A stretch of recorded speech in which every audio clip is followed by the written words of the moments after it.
Así que bueno, acá estamos. Hola Inés, Hola, ahí Inés ¿qué está tal? grande para todos, ¿no? Ahí ya ¿Sí me hay como ven? Ujú. 286 inscriptos.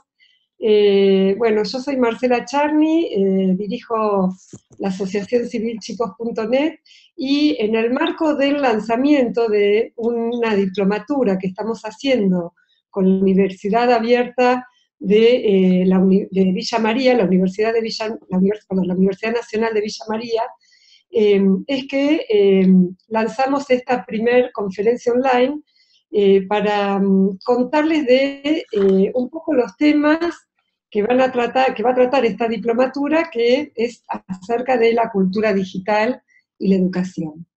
Bueno, tenemos acá el honor de tenerla a Inés, es doctora en educación, profesora investigadora del Instituto de Cinvestav de México, y muy allegada a Argentina, porque de hecho ella es argentina. Así es. Así que, bueno, preparamos con Inés, no sé si Inés querés dar una bienvenida, y Ujú.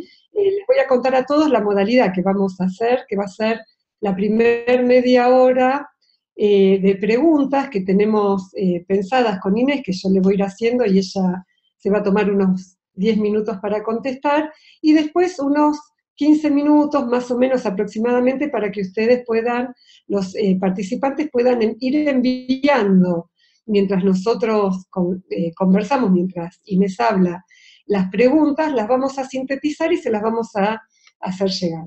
Así que bueno, Bueno, los saludo. Buenas tardes, casi buenas noches, mucho gusto. Muchas gracias, Cela, por la invitación. Nada, con ganas de escucharlos, hablar un poco, pero sobre todo escucharlos. Buenas tardes, Carlos, ahí veo. bueno, Inés, la primera pregunta tiene que ver con la cantidad de años que hace que comenzaron los planes de educación de inclusión digital en las escuelas de Latinoamérica.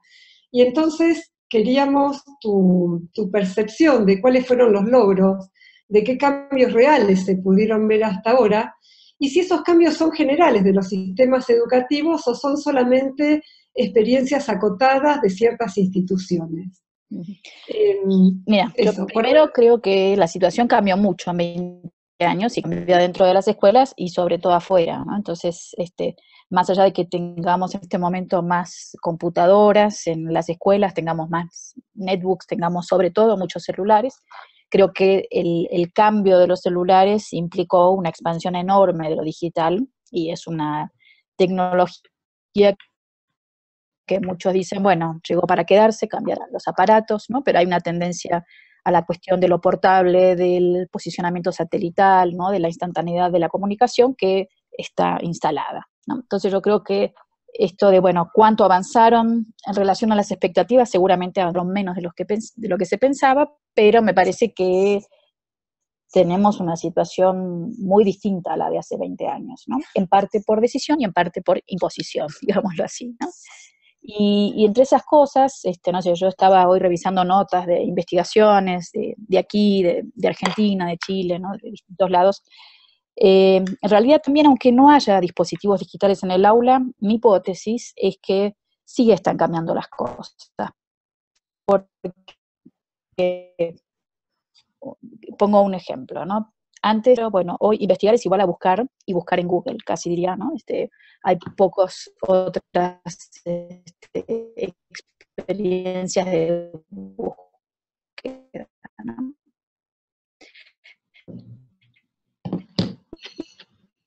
Me parece que esto define un universo muy distinto.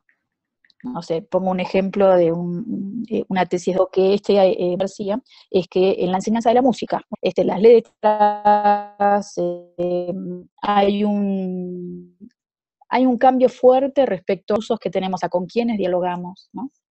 Ni hablar de lo que significa que tenemos los celulares, aunque se prohíban, ¿no? Muchas veces los chicos y los adultos también a veces están en múltiples conexiones, bueno, y eso hace que la manera de estar en un lugar sea muy distinta. Por lo cual yo diría, sí cambiaron las cosas, cambiaron mucho, en parte tuvo que ver con los programas, en parte tuvo que ver con un cambio de época muy fuerte. Okay. Bueno, la segunda pregunta es sí, que vos tenés en tus artículos, hablas de la economía de la atención, la idea de inmediatez, de lo fácil, de lo fragmentario, versus la estabilidad, el sacrificio y la solemnidad que tradicionalmente necesitan las aulas para funcionar. Entonces, ¿qué recomendaciones vos podrías dar a los docentes y a los directivos de instituciones educativas para adaptarse a los tiempos que corren, pero sin perder esa identidad y la misión de la escuela, ¿no? Que es mucho más robusta que la cultura digital en sí? Entonces, Sí. ¿cómo es esa tensión? ¿Qué nos podés decir al respecto? Bueno, no sé cuál es más robusta, pero eso está por verse. Pero a ver, yo creo que hay, sobre todo son como modos de conocer o de trabajar muy distintos, ¿no? Y hay que pensar cómo nos reubicamos, ¿no? Yo no diría que hay que mantener la solemnidad porque ya no va, digamos, por muchas cosas no la podemos sostener, ¿no? Y también algo de esa ética del sacrificio de principio del siglo XX, tampoco del todo, ¿no? Y por buenas razones, diría, ¿no? Ahora, justo ayer hablamos con unos colegas, bueno, aprender a veces duele, ¿no? Y ahí se instala un discurso de lo lúdico, del juego, de que, ¿no? Que con las computadoras te va a entrar directo, no vas a tener que hacer ningún esfuerzo, y creo que eso sí es mentira, digamos, ¿no? Y incluso los que hacen grandes invenciones tecnológicas es porque probaron muchas veces, estuvieron sentados, bueno, está el golpe de suerte, pero la mayoría es porque intentaron muchas veces, ¿no? Y hay una cierta disciplina y unos ciertos ejercicios que son importantes y son necesarios, ¿no? Ahora, hay una parte ahí de la solemnidad que yo la querría traducir como la ritualidad, ¿no? Y que me pregunto cuánto puede la escuela sostenerse sin ningún tipo de rituales y sin decir este espacio es importante. Y ahí vuelvo a lo de las recomendaciones, ¿no? Para mí es necesario que la escuela encuentre el modo, digo, no de hacerlo de manera solemne, a la antigua, ¿no? Pero de otros modos, y pongo el ejemplo de este profesor de música, él trae la guitarra y se pone a cantar, ¿no? Y bueno, y así logra la atención de los chicos también, ¿no? Hay una atención mucho más fragmentaria, dispersa, acumula de estímulos muy fuertes, ¿no? Muy impactantes. Entonces, bueno, ahí está el profesor con su vocecita, su cuerpito, ¿no? Tenemos que hacer frente a eso. Bueno, no digo que haya que sacar la guitarra y cantar, pero me parece que es una vuelta, ¿no? Interesante. Otra profesora de geografía que trabajaba el tema migraciones, bueno, hizo un proyecto muy interesante de empezar a pedirles a los chicos aquí en México, ¿no? Bueno, relatos sobre sus experiencias con la migración, a leer literatura, es profesora de geografía, pero se animó a salirse un poquito del molde, armar proyectos de cartas e intercambios con chicos de otras localidades, cuál era la experiencia de ellos, de los otros. Entonces, ahí hay algo de construir una cierta ritualidad de que este espacio, este presente en el que estamos, es importante, ¿no? Quizás haya que pensar si hay que prohibir los celulares. Yo creo que la prohibición tiene patas cortas, pero uno podría hacer una sugerencia importante, bueno, ahora se apagan, después los prenden, pero ahora este rato vamos a hacer otra cosa, ¿no? Digo, eso no es una receta, hay que ver en qué situaciones, y conozco otros profesores que usan los celulares muy bien para temas académicos, ¿no? Para lo que les interesa. Pero nada, me parece que ahí tenemos que ver estos desafíos y no perder de vista qué nos interesa a nosotros, ¿no? Como acto educativo, como proceso educativo. Claro. Es que lo que nosotros discutíamos también la vez pasada era que detrás de todo lo que tiene que ver con la inclusión de la cultura digital en la escuela están los fundamentos y los valores humanos. O sea, no podemos... Hasta ahora teníamos como una cosa muy optimista y muy de todo lo tecnológico viene bárbaro y genial que todos aprendan programación y demás. Y de repente ahora empezamos a tener como una vuelta atrás, pero la escuela todavía quizás no fue hacia adelante, ¿no? Bueno, a ver, detrás de cómo se usa tienen que sostenerse los valores. Pero por otro lado, hay que ver hasta dónde se pudo incluir, ¿no? La tecnología, porque si la escuela queda tan escindida del mundo en que estamos viviendo y que están viviendo nuestros alumnos, no hay un puente posible. La pregunta es cómo es ese puente. Sí. Y bueno, es complicado, pero también yo pensaría, bueno, los valores, nada, son controvertidos. Hay visiones diferentes y también incluso más básico, ¿no? Bueno, ¿qué es ser humano? Yo hace poco estuvimos leyendo un texto que se llama La humanidad aumentada, de Eric Sabin, un francés, muy interesante respecto a cómo está cambiando la automatización, ¿no? Que ya redefine lo que es humano, porque humanos dentro de poco ya están experimentando con esto, parece ciencia ficción y no lo es, bueno, con chips, ¿no?, en el cerebro, en los cuales, bueno, ya, o un chip en la mano con el cual no vas a tener un teléfono externo, sino que va a estar en tu mano, ¿no?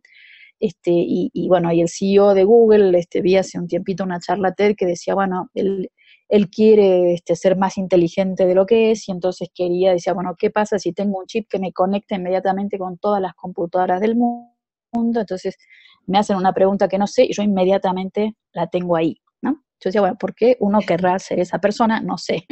Digo, ¿por qué no poder decir, no sé, bueno, qué bueno que aprendí? Entonces sí, ahí es donde entran los valores, ¿no? Pero me refiero a que quizás en el día de mañana, en 20 años, en 100 años, en 200 años, los humanos seamos distintos. Y por ahí nos imaginábamos los robots con un casco de metal, y por ahí somos nosotros un poco robots, ¿no? Metidos con chips. Ahora, Erika, también me acuerdo. sí, Sí. Sabin lo que plantea es volver a darle más poder al Estado, ¿no? Como a los estados, un poco en contraposición a lo que es las plataformas y las empresas. Sí, porque por ejemplo en este caso Google está experimentando con esto.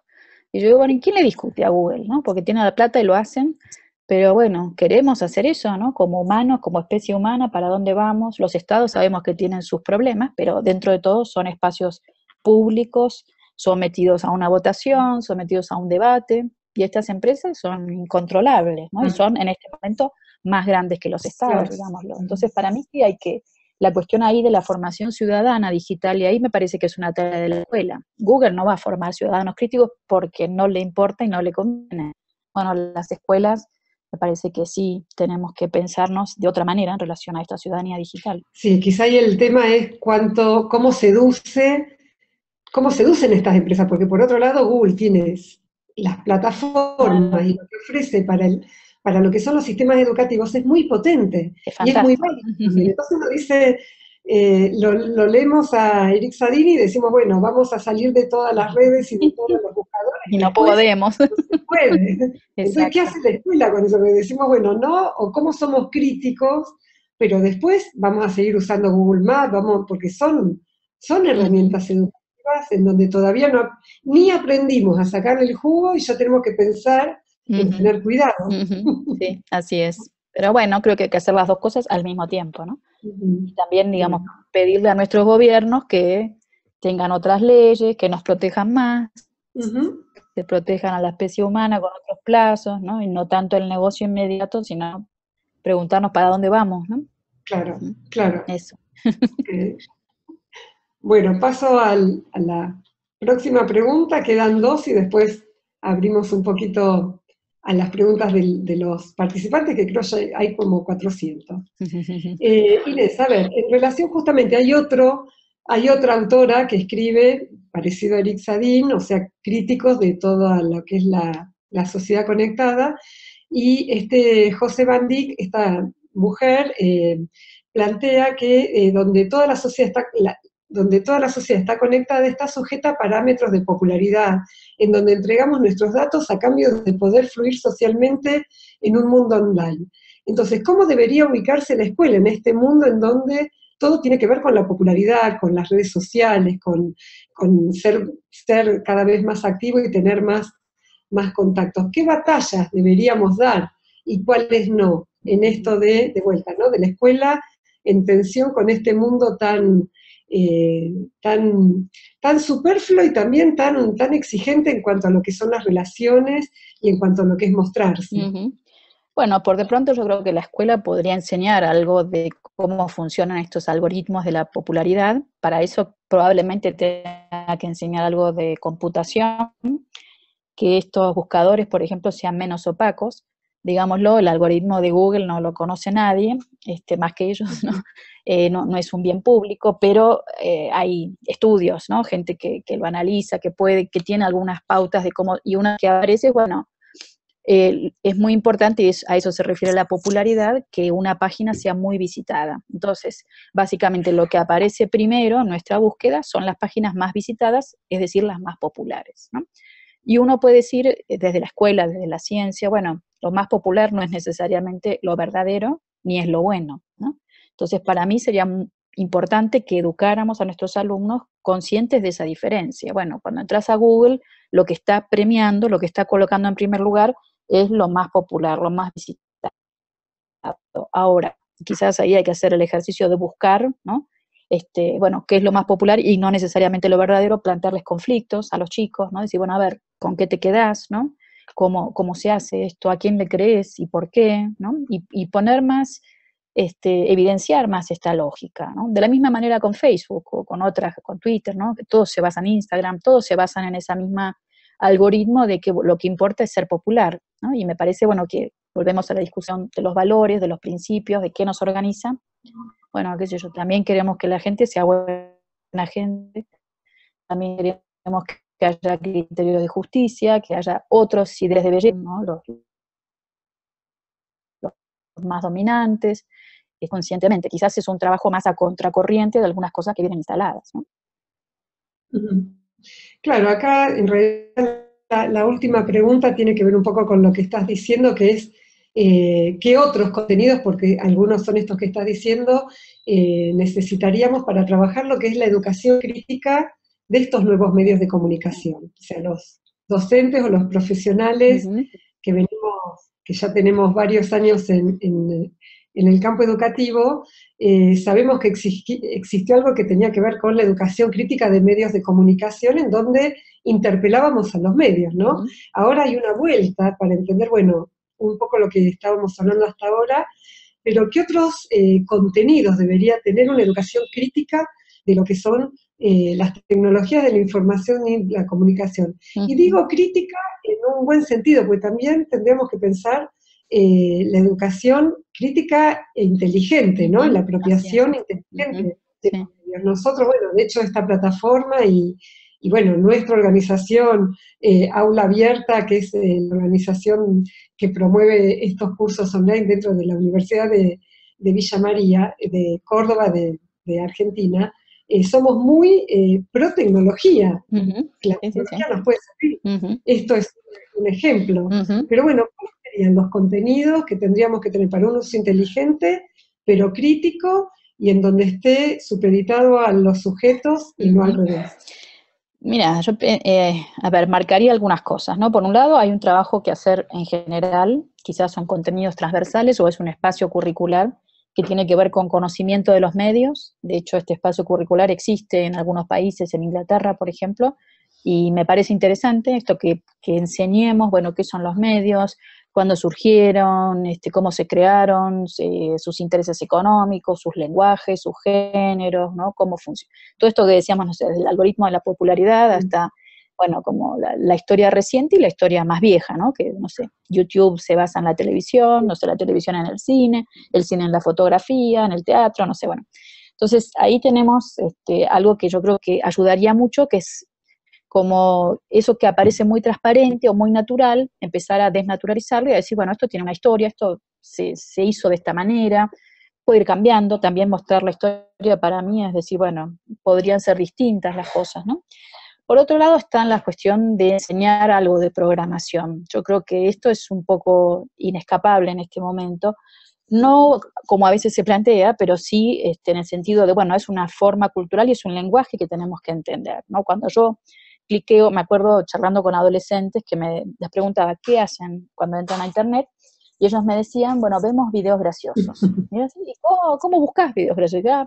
¿Cómo buscas? Y pongo en YouTube videos graciosos, ¿no? Entonces era una búsqueda muy básica y el que le organizaba qué es lo gracioso era YouTube, ¿no?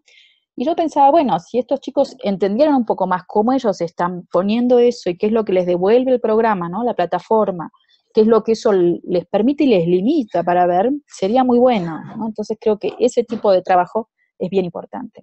Por otro lado, pensaría también en, bueno, trabajos y prácticas de lectura y escritura concretas, ¿no? No se trata de ver si los errores de ortografía, si los cambios en la forma que escribimos, sino también, bueno, eso qué pasa con las escrituras más efímeras, ¿no? Qué es lo que surge, algunas experiencias artísticas en función de eso. Y por último diría, para mí es importante que desde las disciplinas esto se agarre, ¿no? Se agarre literalmente. No sé, historia, ¿no? Es un caso que yo conozco más de cerca. ¿Cómo se conoce hoy la historia? ¿Qué pasa con una idea de la historia cuando todo está como encimado, ¿no? Todo está un poco mezclado, todo es un remix, ¿no? Una mezcla rara, un meme, ¿no? Ujú. Bueno, ¿qué distancia? ¿Cómo enseñar que hay una distancia? Que yo no me puedo burlar del pasado, pero también hay algo que no entiendo, hay algo que es distinto, ¿no?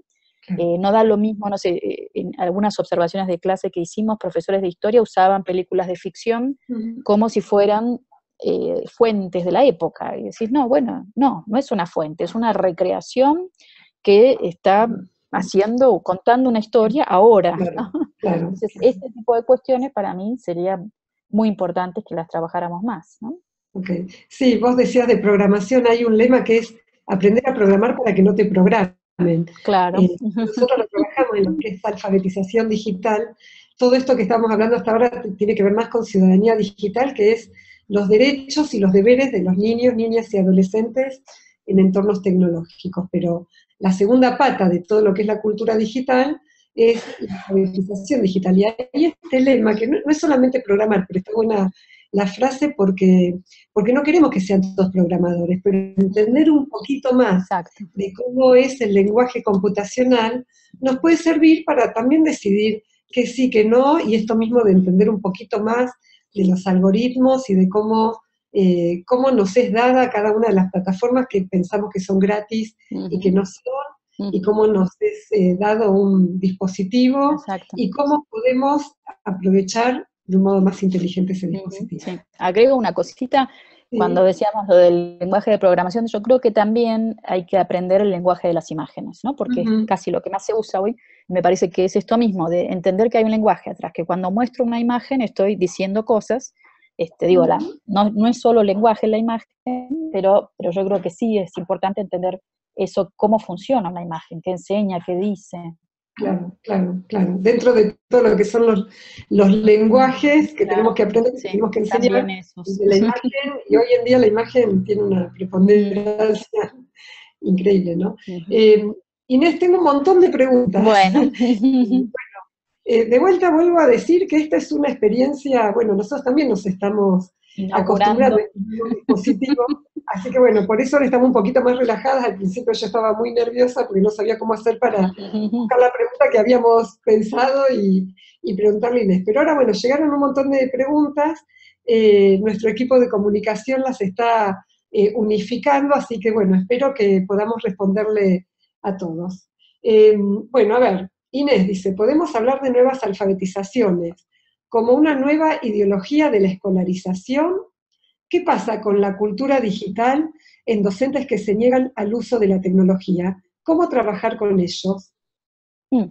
A ver, yo no sé si es una nueva ideología, ¿no? Creo que y además bueno, ahora trabajo con Emilia Ferreiro y ella está en contra de que se use la idea de alfabetización porque dice que es algo muy específico de la lectura y la escritura y que no hay que extenderlo a otros lenguajes, ¿no? Yo diría igual que es útil como metáfora, como atajo, ¿no? Para decir, Ujú. bueno, son conocimientos básicos que tenemos que manejar y tenemos que pararnos en que, bueno, si queremos formar a las nuevas generaciones para este mundo, eso no puede estar afuera, ¿no? Entonces yo creo que esa discusión hace rato que ya está, esto tiene que estar. Ahora, ¿cómo tiene que estar, no? Tenemos que estar todo el día enchufados a una pantalla mirando o podemos ir y venir y trabajar con otros recursos, con otros artefactos. ¿Seguimos usando el pizarrón o no seguimos usando el pizarrón? Yo estoy convencida de que sí, que lo sigamos usando. Puede ser pizarrón interactivo o puede ser un cañón, pero hay algo de ver juntos que es muy importante y además cada vez se ve menos juntos, cada vez los consumos son más individualizados. Qué bueno que en la escuela haya una experiencia de ver juntos y a ver qué vimos, qué entendiste, qué digo yo, qué sentí, qué pasó, ¿no? Digamos, ese tipo de conversaciones me parece que son importantes. Y respecto a los maestros que no quieren sumarse, bueno, yo trataría de persuadirlos, creo que no se puede obligar, pero me parece que hay que persuadirlos con este argumento de que no estamos formando a estos chicos para este mundo, ¿no? Y en este mundo todos con distinto acceso, por supuesto que sigue habiendo mucha desigualdad, pero celular tienen todos, y además lo que antes decíamos, es parte de la cultura, es un recurso enorme, ¿no? Nos da, no sé, esto, de nuevo, Google puede ser un demonio y también puede ser fantástico, ¿no? Porque tenés acceso a miles de cosas que si no, no tendrías, ¿no? Entonces, ¿cómo vamos a dejarlos a los chicos al margen de esto? ¿No? Me parece que no podemos. Yo diría que hay que trabajar mucho con esos docentes y algunos esperar que se jubilen, no sé, y tratar, sobre todo, me preocupa más los nuevos, y que Claro, sí lo vayan incorporando y sí vayan pensando en torno a esto. ok. Bueno, va la segunda pregunta. Alexa Sánchez. Me genera dudas si ustedes hablan de la escuela desde una edad específica o esta cultura digital puede estar supeditada desde la formación en casa desde los primeros años de vida. Yo creo que sí. A ver, la escuela para mí es sobre todo la escuela básica, en el sentido de escuela primaria, escuela secundaria, preescolar, ¿no? Es la escuela que implica un tiempo y un lugar distintos a la casa, pero es cierto que la casa cada vez más toma formas de lo escolar y a los chicos les damos juegos didácticos, videojuegos didácticos, no sé, como todo tienen que aprender, ¿no? ¿Qué sentiste, qué aprendiste, ¿no? Digamos, en ciertos sectores por lo menos esta conversación es bastante habitual. Yo creo que igual esto, la educación, no diría escolar, pero la educación en los medios digitales empieza desde la casa, empieza desde muy chicos, ¿no? Y la naturalidad con que se mueven, y si en casa hay celulares, hay tablets, ¿no? Incluso hoy ya la televisión, ¿no? En muchos casos ya empieza a ser digital, ¿no? Con Netflix y otras, bueno, digo, estamos ya en un ambiente en el cual, por lo menos en ciertos sectores sociales, y yo diría cada vez más extendidos, la presencia de lo digital es muy cotidiana, ¿no? De nuevo, sobre todo a partir de celulares. Bueno, eso implica que sí, que tenemos que tener conversaciones antes, que tenemos que discutir y pensar antes cómo los formamos, ¿no? Cómo los incorporamos a ese mundo. Este, Nada, desde conversaciones sobre muchas cosas que están disponibles en la red y no nos gustan, que les llegan muy temprano, ¿no? En su edad, que nosotros querríamos que les lleguen antes, hasta, bueno, no sé, como estas prácticas de lectura y escritura o de ciudadanía, ¿no? Qué Ujú. cuidado tengo con respecto a los otros, qué voy aprendiendo. Algo que a mí me llama la atención, por ejemplo, los chicos de escolaridad primaria, una cosa que los engancha mucho son todas estas cosas triviales, ¿no? Entonces, no sé, los 10 animales más feos del mundo, las 10 ranas más venenosas, bueno, esas cosas les encantan. Que para mí, como educadora, son bastante inútiles, ¿no? Son como, nos hemos pasado peleando, ¿no? Con el dato y ahora vuelve, ¿no? Como que, ¿qué Claro, importa los 10 más? Pero bueno, creo que hay que encontrar el modo de dialogar con eso, ¿no? Y bueno, entonces, no sé, no creo que, haya que ser un pesado de que todo armen un proyecto de investigación, pero sí aprovechar algo de ese interés para que no se queden en lo trivial, en lo banal o en lo raro, en lo exótico, y puedan entender procesos, conceptos, ¿no? Éticas, formas de conocer, que eso es lo que nos importa. ok, muy bueno. Pasamos a la próxima. Hablando de inclusión de las TIC, de las TIC en los colegios, me parece que hubiera sido más productivo la capacitación docente como primera medida y luego la distribución de las computadoras en las instituciones. Me gustaría saber la opinión de Dussel con respecto a esto. Y acá te agrego una porque me parece que Sí. tiene que ver con eso. Dice, muchas escuelas siguen careciendo de infraestructura y equipamiento, pero ¿cómo se podría aprovechar el fácil acceso que tienen la mayoría de los alumnos a un teléfono? Son dos preguntas distintas. Pensé Ujú. que tenía más que ver. Una es la Sí, capacitación equipamiento y docente. capacitación. Yo Sí, creo que sí, que idealmente, en el mundo ideal, eso sí, primero va la capacitación y después van los equipos. Ahora, en el mundo real, o por lo menos en el que vivimos nosotros, llegaron primero los equipos y yo creo que en mi experiencia de investigación, eso no fue del todo malo. ¿En qué sentido? Que puso una presión enorme, ¿no? Digo, y no me refiero solo al caso de Argentina, me refiero también a Uruguay. En Uruguay empezaron con el plan Ceibal. En el momento que empieza el plan Ceibal, fíjense, la formación docente, los planes de estudio de las escuelas normales estaban sacando tecnologías digitales, porque decían que no tenía nada que ver con ellos. Entonces estaban sacando del plan porque nosotros no estamos para eso. Y al mismo tiempo, por otro lado, que no se enteraron, llegan todas las computadoras a la escuela, entonces, ¿no? 2 años después dicen, bueno, ¿qué hicimos? ¿No? Y volvemos para atrás. Entonces, si no hubiera toda esta presión de los equipos, yo creo que los tiempos son mucho más lentos, porque el sistema educativo es muy complejo, porque es mucha gente, porque, nada, cuesta movernos, y yo creo que también hay que hacerse la idea de que el sistema educativo no se va a mover todo al mismo tiempo. Distribuyeron 5 millones de netbooks o no sé cuántas, bueno, no es que se usen las 5 millones, no es que se usen todo el tiempo, ¿no? Entonces, más bien es, bueno, procesos en un sentido bastante masivos, pero también hay que hacerse cargo que son más graduales, ¿no? Y que lleva su tiempo. Ahora, vinculado a eso, lo que encontramos hoy es que las netbooks están mucho menos en las escuelas, pero lo que están son los celulares. Entonces, me parece que esto hay que tenerlo en cuenta, hay que utilizarlo, eso que decía antes, bueno, a ver, ¿en qué contextos me puede servir el celular? Si tengo que buscar cosas, si tengo que compartir cosas, si quiero hacer prácticas de escritura, ¿no? Eso me viene muy bien. Ahora, si van a estar todo el día en Facebook mientras yo doy clase, no, eso no me viene bien. Entonces creo que hay que ahí también graduar, ¿no? Regular, tratar de que sea una autorregulación, idealmente, ¿no? Qué sé yo, ahora creo que con adolescentes, con algunos funciona más, con otros funciona menos, ¿no? La autorregulación. Yo he conocido escuelas que se desgastan enormemente en la pelea por el celular. A mí me da pena realmente porque digo, bueno, cuánta energía puesta en eso que es una pelea medio perdida, ¿no? Pero bueno, al mismo tiempo entiendo que pueden ser muy disruptivos, ¿no? Y que hay que construir acuerdos, y bueno, y por ahí los acuerdos hay que reconstruirlos, ¿no? Bastante seguido, para que haya un uso más razonable del celular, cuando corresponde, y que entiendan que, de nuevo, ¿no? Que estar acá en este momento vale la pena, desenchufarse un rato vale la pena, ¿no?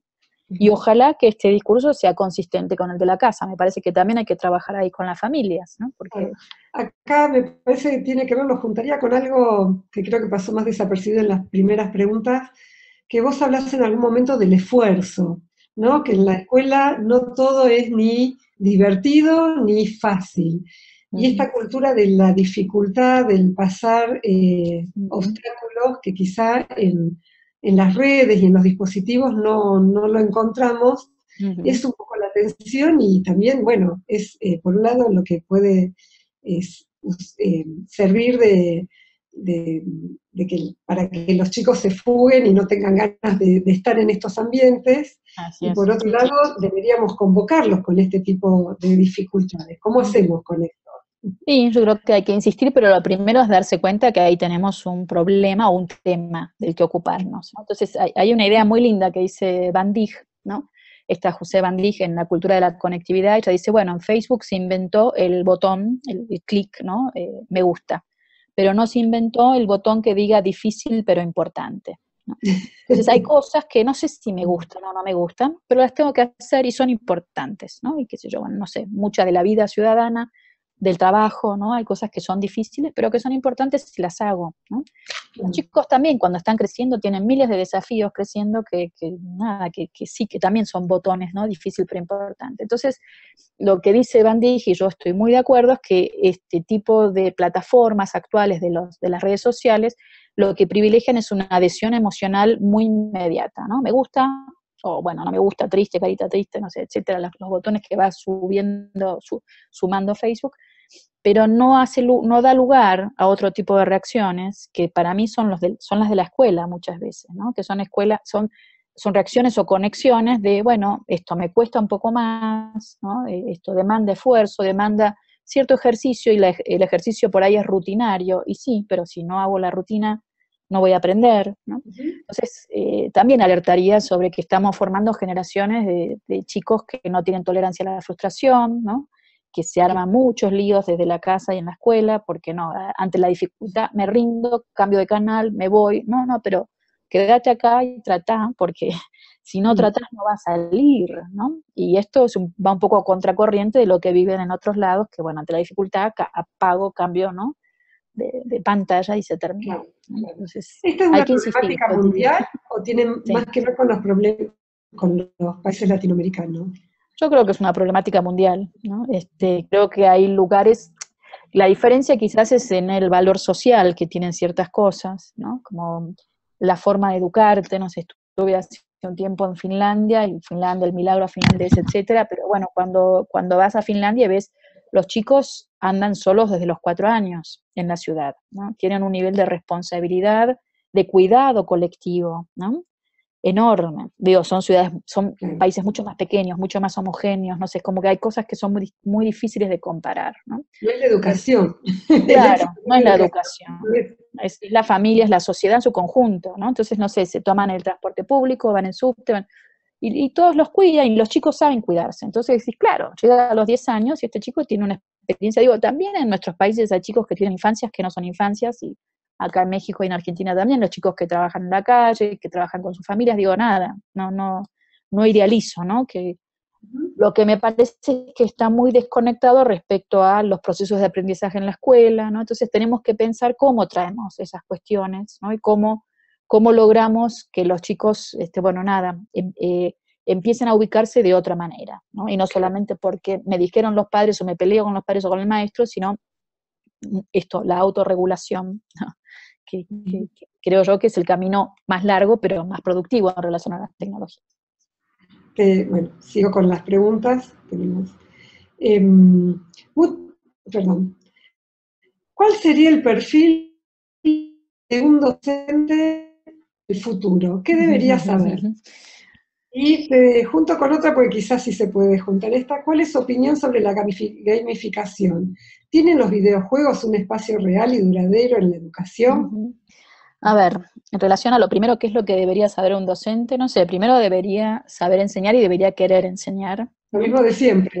Lo mismo de siempre, en un sentido, lo mismo de siempre con los contenidos que nos tocan en cada época, ¿no? Entonces, yo, nada, no sé si hay que, sí, idealmente, y ahora, por ejemplo, en Córdoba estamos empezando a trabajar en un programa de formación docente con el ISEP de nuevas tecnologías, y bueno, estamos ahí discutiendo, bueno, qué tiene que saber, y va por estos lados que decíamos, ¿no? Bueno, primero, para formar a los chicos en estos saberes, tiene que manejarlos, ¿no? Y conocerlos el docente, entonces, tiene que tener conocimiento de los medios, tiene que saber algo de programación, tiene que poder crear y sentirse cómodo usando recursos digitales en el aula, ¿no? Tiene que poder animarse a experimentar. Digo, son conocimientos pedagógicos, son conocimientos tecnológicos y también disciplinarios, ¿no? Porque, bueno, si voy a enseñar historia, tengo que saber historia.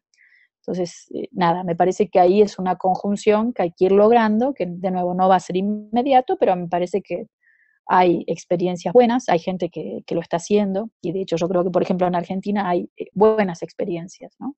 Hay docentes con buenas experiencias que se animan a probar y bueno, y llegan bastante lejos, ¿no? Ahora, en relación a la gamificación, yo no estoy muy de acuerdo con la gamificación en el sentido de que me parece que trae una lógica de competir, no porque crea que la competencia es mala en sí misma, ¿no? Que en un punto la rivalidad casi que diría es parte del ser humano, pero es algo más desbocado, ¿no? Y es como poner muy en el centro, bueno, como una motivación extrínseca de que voy a estudiar porque entonces me van a dar 5 medallas y me dan, no sé, 10 minutos de Facebook o esto o lo otro, ¿no? Me parece que hay que tratar de buscar una motivación más intrínseca, aunque de nuevo sea más largo, ¿no? Pero no sé, si quieren ahí yo escribí un artículo que está en Eduforix, se llama, es un sitio español sobre los videojuegos, Sí. que ahí discuto Perfecto. distintas posiciones, así que bueno, se puede buscar y ver Edu, qué lo digo. vamos a poner. Eduforix se Ok, llama. dale. Y nada, yo creo que los videojuegos son muy interesantes y muy importantes, los buenos videojuegos, pero es como lo mismo, los buenos libros, los malos libros no sé si son muy buenos, ¿no? Los buenos videojuegos son buenos, los malos no. Entonces, si me vas a traer ¿cómo se llama? El del Grand Theft Auto, bueno, el de los ladrones de auto, digo, no sé si es bueno para la motricidad, pero eso ya lo hacen en su casa, ¿no? Claro, Entonces, hay que trabajar en otros sentidos en la escuela. claro, ok. ¿Alguna sugerencia para la inclusión de las nuevas tecnologías en el aula? Bueno, eso es lo que venimos hablando y te hago la próxima. ¿Cómo fortalecer en los niños y jóvenes la tolerancia a la frustración en este tiempo de tecnología, que es lo que vos hablaste, ¿no? Me parece que sí se pueden juntar las dos, la inclusión y... Yo creo que hay que estar ahí, y ahí creo que es importante el cuerpo. No sé, incluso mi propia experiencia, bueno, eso es como estar ahí, sostenerlos en la dificultad. Bueno, a ver, volvamos a probar, ¿no? No dejarlos solos. Entonces, también es algo muy viejo, pero me parece que más en este contexto, porque de hecho los chicos en las pantallas están bastante solos, ¿no? Entonces, ¿cómo estamos ahí? Y no porque estemos controlándolos, ni nada, ni metiéndonos en lo que no nos toca, cada generación tiene que hacer su camino, y también, no sé, cuando yo estaba creciendo no había estas tecnologías, encontraba literatura o me encerraba en mi cuarto, ¿no? Como también hay un espacio en la adolescencia, sobre todo, de encontrar el lugar propio. Pero también hay que ver el modo de que uno los acompañe, ¿no? Entonces, bueno, ¿qué te cuesta? O sea, tratar de conversar mucho y estar ahí, ¿no? Y ayudarlos y mostrarles caminos, ¿no? A mí lo que me funciona muchas veces es eso, sentarme, mostrarles caminos, viste esto, che, vi esto que me gustó, ¿qué te parece? Y charlarlo, ¿no? Y bueno, no quiero. Y otras veces sí, bueno, digo, a veces funciona, a veces no, pero es desde el lugar docente me parece que tenemos que estar ahí, ¿no? Tenemos que estar ahí preocupados por qué están haciendo. Perfecto. Te hago la última que tiene que ver con todo esto, que es el incremento de la colaboración de profesores e estudiantes en la enseñanza gracias a las TIC. ¿Es un mito o realmente se puede plantear? Yo creo que hay una parte de mito, en el sentido de, y creo que depende mucho de otras cosas. Miren, mi experiencia aquí en México es muy distinta a la que tenía en Argentina, y eso me enseña a mí, por lo menos, quizás esa es mi lectura, cuánto tiene que ver la cultura, los momentos, ¿no? Entonces aquí en México hay toda una línea de evaluación docente, de pruebas, ¿no? De exámenes, de test, que han sido como bastante persecutorios, porque si no me va bien en la evaluación, entonces me quedo afuera. La evaluación no tiene, digo, es en una plataforma, pero no tiene nada que ver con tecnología, es muy clásica en sus contenidos. Diría que eso conspira contra el trabajo en grupo, porque la prueba la paso solo, lo que tengo que hacer, lo que les piden es que pongan evidencias de su trabajo, ¿no? Entonces, las tecnologías están diciendo, trabaja colaborativamente, pero después la evaluación por lo que se va a decir si seguís empleado o no, no es colaborativo. Entonces, ¿qué hago? Y hago lo que me piden la evaluación, porque de eso me empleo, ¿no? Entonces hay muchas contradicciones, ¿no? En las propias políticas educativas, yo creo. ¿Cuánto colaboramos? Yo creo que de hecho sí nos conectamos muchísimo más, ¿no? Ahora tengo una estudiante que es bueno, y eso si alguien tiene ideas, muy bienvenidas, hablando sobre el uso de WhatsApp en los docentes, ¿no? Y entonces, bueno, eso como son redes importantes, ¿no? Y lo que estamos viendo es, bueno, son redes de soporte emocional, profesional, afectivo, nada, ¿no? Como uno en la escuela, no estamos mirando lo afectivo Entregamos familiar, los ¿no? datos a pesar de todo. Exacto, porque nos sirven y porque nos arman una comunidad y porque estamos más conectados y bueno, yo creo que son formas en que podríamos estar todavía mucho más, mejor conectados, mejor conectados, ¿no? Y creo que también ahí, bueno, lo que encuentra esta tesista hasta ahora es que, bueno, el uso que se hace en general es bastante banal o de pasar comunicación, o sea, rara vez hay una conversación en serio, ¿no? Entonces, bueno, hay una herramienta que podría tener usos mucho más creativos que no los tiene. Claro, perfecto. Bueno, En realidad hay muchísima gente que pregunta cómo seguir capacitándose en estos temas, así que antes de preguntártelo a vos, yo voy a pasar ¿cómo se llama? eh, el archivo. Sí, el chivo, ¿cómo se dice? El chivo, el chivo. Bueno, nosotros estamos lanzando en octubre, a principios de octubre, la diplomatura en cultura digital, que incluye estos dos grandes temas, alfabetización y ciudadanía digital. Para más información tienen que entrar a www.aulaabierta, todo junto y con 2A, aulaabierta.info. Ahí van a encontrar toda la información sobre la diplomatura. Igualmente vamos a hacerle llegar a todos los que se registraron en este webinar esta información. No los vamos a bombardear con spam ni con publicidad, pero sí le vamos a mandar esta información para quienes quieran sumarse. Yo no tengo más preguntas, no sé si vos querés cerrar con algo, justamente también quizá en esta pregunta de cómo seguir formándose, además de la diplomatura, seguramente tenés sugerencias, y quizás una pregunta para terminar mucho más amplia, ¿no? ¿Cómo nos podemos seguir formando los docentes una vez que terminamos el profesorado y empezamos el mundo? Y yo, no sé, yo sigo estudiando siempre, ¿no? Sigo estudiando y, por ejemplo, algo que me funciona muy bien son grupos de estudio, ¿no? Entonces, ojalá que en las escuelas hubiera también, ¿no? Espacios para tener grupos de estudio, para discutir, parece, no sé, Argentina o lo que sea año verde, pero bueno, ojalá que sí, que pudiéramos hacerlo, y no solamente de nuevo el WhatsApp, y ahí estaba empezando a leer algunas cosas que aparecieron, Sí, a veces es muy invasivo, es poco privado, ¿no? Es poco interesante, pero tenemos otras tecnologías, ¿no? Bueno, ahora con un grupo de Córdoba estamos trabajando con Google Docs, ¿no? Y entonces nos vamos escribiendo y vamos pensando, ¿no? Escribiendo, pensando juntos. Son modos en que yo creo que sí, que hay que seguir formándose, ¿no? Y esa formación va tanto por diplomaturas como por esa actitud de estudio, de pensar, de reflexionar que no hay que abandonar, ¿no? Aunque las condiciones no siempre sean las mejores, pero también es lo que nos da aire, lo que nos da frescura, lo que nos da esperanza, ¿no? No sé, a mí por lo Sí. menos. Uh-huh. Bueno, si querés, no sé, una última pregunta o cerramos. Uh-huh. No, Bueno, dale. una última pregunta mientras me llega, porque me la están mandando. De vuelta, vuelvo a nombrar la diplomatura Aula Abierta, que la hacemos nosotros, la Asociación Civil Chicos.net, en conjunto con la Universidad de Villa María. Van a poder encontrar información. Y bueno, antes de que llegue la última pregunta, que no me está llegando, no sé si vos las estás leyendo ahí. No, estoy mirando el chat, pero ¿Cómo definiría ciudadanía digital? Te doy la última. ¿Cómo definiría ciudadanía digital? Y bueno, creo que es alguien que se preocupa por la participación en lo común, ¿no? Creo que hay varias ideas, hay ciudad, de polis, ¿no?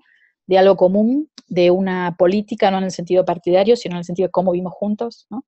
Entonces este aspecto me parece central, ¿no? De nuevo voy a esto de cuánto se individualiza y cómo recrear espacios en los que estamos con otros, vivimos con otros, cómo nos entendemos, ¿no? No hago solo lo que yo quiero, lo que a mí se me ocurre, sino aprendo a dialogar, a escuchar, ¿no? Hay algo que también me está interesando mucho, que es el aprender a escuchar como parte de la ciudadanía digital, porque hoy todo el mundo habla, tuitea, anda, pero bueno, tiempo para escuchar no hay, porque no tengo ganas, no tengo tiempo, ¿no? Entonces, bueno, como ahora nos pasa que tenemos un montón de mensajes, ¿cuándo los voy a leer, ¿no?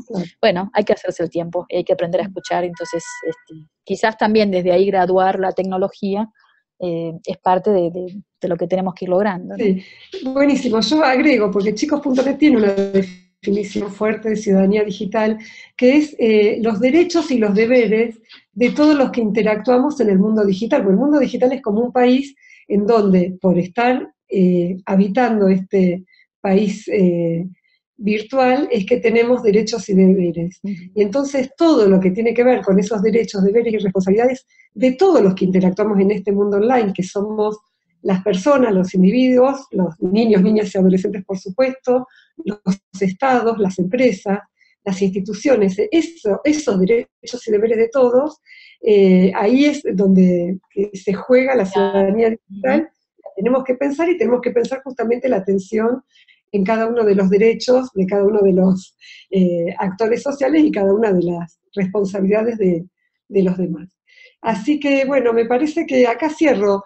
Esta conversación ha sido grabada para evaluar la calidad, como dicen, esta conversación ha sido grabada, así que próximamente la subiremos. Y también postaremos seguramente algunos de los comentarios que no pudimos leer acá en público, pero que la gente lo fue leyendo. Así que lo seguiremos conversando. Perdón por las inconvenientes. No, para nada. Muy interesante dialogar con ustedes y bueno, sí, lo que decíamos esto, de ahí veo que dice, uy, qué lástima que no lean las preguntas, y bueno, sí, pero son 73 y tenemos una hora, eso es parte de lo que pasa, ¿no? Las tecnologías. Y bueno, y hay que seguir, vamos a seguir dialogando, no se preocupen, vamos a seguir encontrándonos y pensando. Bueno, los invitamos entonces, nos vemos en el curso online para los que quieran, y nos vemos con vos, Inés, seguramente muy pronto. Un abrazo a todos, muchas gracias por estar. Hasta luego, chau.